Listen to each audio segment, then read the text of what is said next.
तो दोस्तों Indian air force के मॉडर्नाइजेशन फिलहाल इंडिया के आर्म फोर्सेस में सबसे महत्वपूर्ण बात है, क्योंकि चाइना के खतरे को अगर काउंटर करना है तो केवल मात्र इंडिया को 42 स्क्वाड्रन एयरक्राफ्टों का ही जरूरत नहीं है, बल्कि साथ ही साथ मॉडर्न और ताकतवर तरीन एयरक्राफ्टों का जरूरत है। और दोस्तों इसे देखते हुए तेज रफ्तार में काम भी किया जा रहा है और साथ ही साथ कई तरीके के मॉडर्न इंडिजीनियस एयरक्राफ्टों का भी डेवलपमेंट किया जा रहा है, ताकि भारत की आवश्यकताओं को इंडिजीनियस तरीके से भी पूरा किया जा सके। और दोस्तों इसके अलावा इंडिजीनियस एयरक्राफ्टों के साथ साथ पैरेलली भारत को मॉडर्न विदेशी एयरक्राफ्टों का भी जरूरत है। और दोस्तों भारत के इन सभी जरूरतों को एक तरीके से आप कह सकते हैं कि फ्रांस के राफेल एयरक्राफ्ट पूरा कर सकता है। आप लोगों को पता ही होगा कि भारत के द्वारा पहले एयरफोर्स के लिए 36 राफेल एयरक्राफ्टों को परचेस किया गया और अब नेवी के लिए 26 राफेल एम एयरक्राफ्टों को परचेस किया जा रहा है। और नेवी के राफेल एयरक्राफ्टों के खरीदारी के साथ साथ फिर से एक बार 36 एडिशनल राफेल एयरक्राफ्टों के बातों को भी उठाया जा रहा है। मतलब दोस्तों मीडिया रिपोर्टों में अब भारत के एयरफोर्स के मॉडर्नाइजेशन के लिए फिर से 36 राफेल एयरक्राफ्टों को मतलब एडिशनल 36 राफेल एयरक्राफ्टों को परचेस करने को लेकर जोर दिया जा रहा है। दोस्तों यहाँ पे आपके जानकारी के लिए बता दूं कि एडिशनल 36 राफेल एयरक्राफ्ट का जो बात है ये आज का नहीं है, बल्कि तब का है जब भारत के द्वारा पहले बैच के अंतर्गत 36 राफेल एयरक्राफ्टों को परचेस किया गया था। बेसिकली तब जब 36 एयरक्राफ्टों को परचेस किया गया था तब उसमें एडिशनल और 36 एयरक्राफ्टों को खरीदने का एक स्कोप रखा गया था।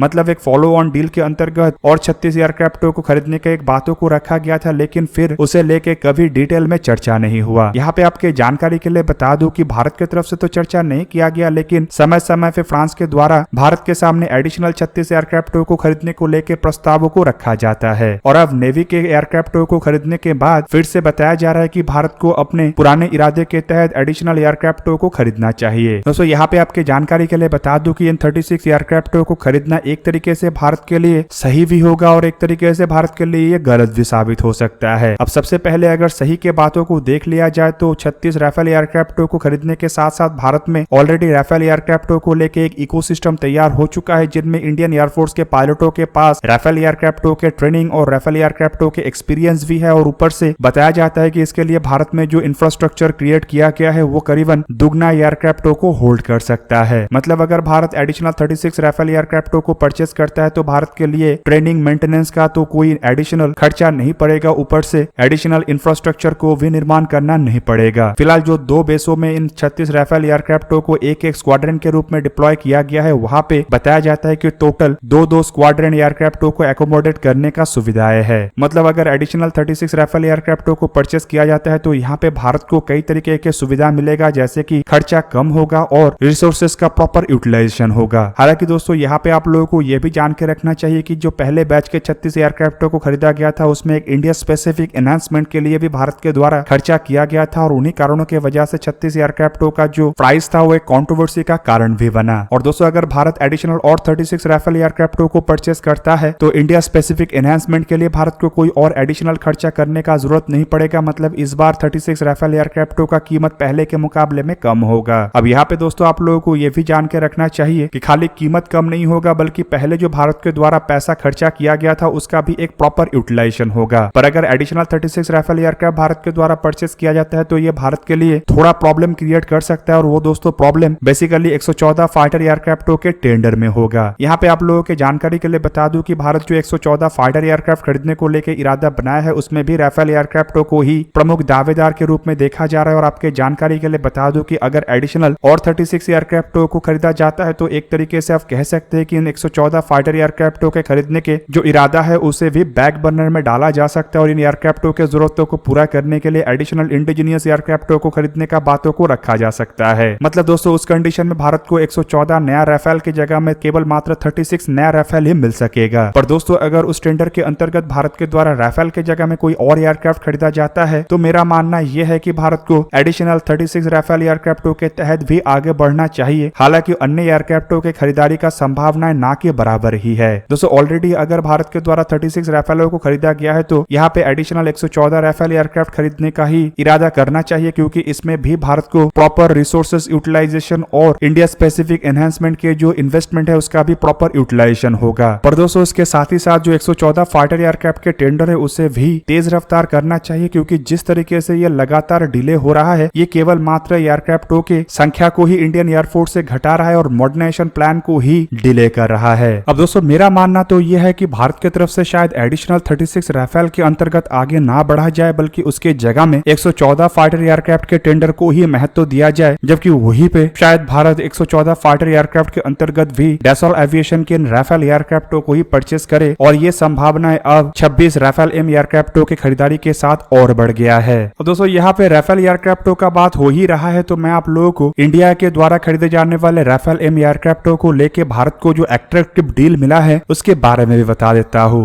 दोस्तों रिपोर्ट में दावा किया जा रहा है कि भारत जो फ्रांस से राफेल एम एयरक्राफ्टों को मतलब 26 carrier based multi role fighter एयरक्राफ्टों को परचेस कर रहा है, उनमें 22 एयरक्राफ्ट असल में राफेल एम मतलब राफेल मरीन वेरिएंट होगा, जबकि बाकी के 4 एयरक्राफ्ट असल में ट्विन सीटेड ट्रेनर वेरिएंट होगा। अब दोस्तों ये जो एयरक्राफ्ट भारत को मिल रहा है ये असल में इंडियन एयरफोर्स के द्वारा हासिल किया हुआ एयरक्राफ्ट के ही स्टैंडर्ड में अपग्रेड करके दिया जाएगा। रिपोर्ट में दावा किया जा रहा है कि एयरक्राफ्ट असल में इंडिया स्पेसिफिक एनहांसमेंट के साथ होगा और वहीं पे एयरक्राफ्टों में इंडियन एयरफोर्स के राफेल एयरक्राफ्ट में इस्तेमाल होने वाले कंपोनेंट्स का भी एक बहुत बड़ा हिस्सा भी होगा। मतलब इन 26 एयरक्राफ्टों को आप काफी हद तक इंडियन एयरफोर्स के एयरक्राफ्टों के साथ कंपेयर कर सकते हैं, जिससे कि इन एयरक्राफ्टों को मेंटेन करना भारत के लिए और आसान होगा। हालांकि दोस्तों अगर इंडिया स्पेसिफिक एनहांसमेंट होता है तो मेरा मानना यह है कि शायद भारत को इसके लिए एडिशनल अमाउंट पे करना नहीं पड़ेगा, क्योंकि ऑलरेडी भारत के द्वारा इंडिया स्पेसिफिक एनहांसमेंट के लिए पेमेंट किया जा चुका है। और दोस्तों इससे जो 26 राफेल एयरक्राफ्ट है इसका कीमत इंडियन एयरफोर्स के राफेल एयरक्राफ्टों के मुकाबले में कम होगा। दोस्तों यहाँ पे आप लोगों को ये भी जान के रखना चाहिए कि राफेल एयरक्राफ्टों को खरीदने का डिसीजन भारत की तरफ से असल में बोइंग के FA-18 एयरक्राफ्टों को रिजेक्ट करके ही लिया गया है, जिससे कि ये बात भी साफ हो जाता है कि भारत किसी भी तरीके से अमेरिका के इन्फ्लुएंस के अंदर नहीं है और ना ही अमेरिका भारत को जो जेट इंजन दे रहा है उसके कारण अन्य एयरक्राफ्टों के डीलों को लेके किसी भी तरीके से कॉम्प्रोमाइज कर पा रहा है। अब दोस्तों इन राफेल एम एयरक्राफ्टों को लेके खबर ये भी आ रहा है कि इन एयरक्राफ्टों में इंडियन नेवी की जरूरतों को देखते हुए कई तरीके के अलग अलग इक्विपमेंटों को भी लगाया जाएगा, जिनमें कुछ ऐसे एवियोनिक्स भी शामिल है जो कि एयरक्राफ्टों को समुद्र के ऊपर ऑपरेट करने के लिए जरूरत पड़ता है। हालांकि एंटीशिप रोल को भी मजबूत करने के लिए बताया जा रहा है कि इन राफेल एम एयरक्राफ्टों में एग्जॉस्टेड AM-39 जैसे एंटीशिप मिसाइलों को भी लगाया जाएगा जो कि हवा से दागा जा सकता है। हालांकि इंडियन एयरफोर्स के राफेल एयरक्राफ्टों में स्कैल्प जैसे मिसाइल है, तो वहीं पे दोस्तों आप लोगों को यह भी जान के रखना चाहिए कि फ्रांस के द्वारा स्कैल्प मिसाइलों का भी ऑफर भारत के सबमरीनों के लिए रखा जा चुका है। हालांकि स्कैल्प के एंटीशिप वेरिएंटों को राफेल एम एयरक्राफ्टों में लगाया जाएगा कि नहीं इसके बारे में तो फिलहाल कोई जानकारी नहीं है, पर वहीं पे अगर ये होता है तो ये भारत के लिए काफी बड़ा बात होगा। दूसरी तरफ दोस्तों आप लोगों को यह भी जान के रखना चाहिए कि डील के अंतर्गत डील के ऊपर हस्ताक्षर होने के 36 महीने के बाद भारत को अपना पहला राफेल एयरक्राफ्ट मिलेगा, लेकिन वहीं पे फ्रांस के नेवी के द्वारा बताया जा रहा है कि भारत को इससे पहले ही मतलब डील के ऊपर हस्ताक्षर होने के 6 महीने के अंदर ही 2 से लेके 4 राफेल एयरक्राफ्ट दिया जा सकता है, जिनका इस्तेमाल इंडियन नेवी के द्वारा अपने पायलटों के ट्रेनिंग के लिए और अपने एयरक्राफ्ट कैरियरों के टेस्ट के लिए किया जा सकेगा। अब इन एयरक्राफ्टों का इस्तेमाल भारत के द्वारा तमिलनाडु के बेसेस से शुरू करके गोवा के बेस, इवन विशाखापट्टनम के बेस और INS कदम्ब मतलब करवार बेस में भी किया जाएगा। और दोस्तों एक बार जब भारत को कुछ सिग्निफिकेंट अमाउंट के राफेल एयरक्राफ्टों का डिलीवरी डैसॉल्ट एविएशन के द्वारा किया जाएगा, तो उसके बाद ये जो फ्रेंच नेवी के राफेल एयरक्राफ्ट है ये फ्रेंच नेवी फिर से वापस ले लेगा। मतलब एक तरीके से आप कह सकते हैं कि 6 महीने के अंदर ही भारत के पास 2 से 4 राफेल एयरक्राफ्ट होगा, जो कि एक बहुत बड़ा बात है, क्योंकि इतने जल्दी ट्रेनिंग के लिए कभी भी कोई भी देश अन्य देश को एयरक्राफ्ट नहीं देता और ऊपर से अपने बेड़े से निकाल के तो अब तक ऐसे एयरक्राफ्ट देने का कोई रिकॉर्ड नहीं है। हालांकि दोस्तों राफेल एम एयरक्राफ्टों को खरीदने के साथ साथ भारत अब दुनिया का दूसरा ऐसा देश बन गया है जो इन एयरक्राफ्टों का इस्तेमाल करेगा। और दोस्तों इन 26 एयरक्राफ्टों के डील के बाद भारत के पास टोटल 62 राफेल एयरक्राफ्ट होगा, मतलब अलग अलग वेरिएंट के राफेल, जो कि फ्रांस के बाद दूसरा सबसे अधिक संख्या है। तो दोस्तों आप लोगों को क्या लगता है कि भारत को एडिशनल 36 राफेल एयरक्राफ्टों को खरीदना चाहिए या नहीं खरीदना चाहिए? कमेंट करके अवश्य बताइए। दोस्तों आज के वीडियो को यही पे ही करते समाप्त, किसी और एक दिन किसी और एक वीडियो में मिलेंगे, तब तक के लिए जय हिंद, वंदे मातरम।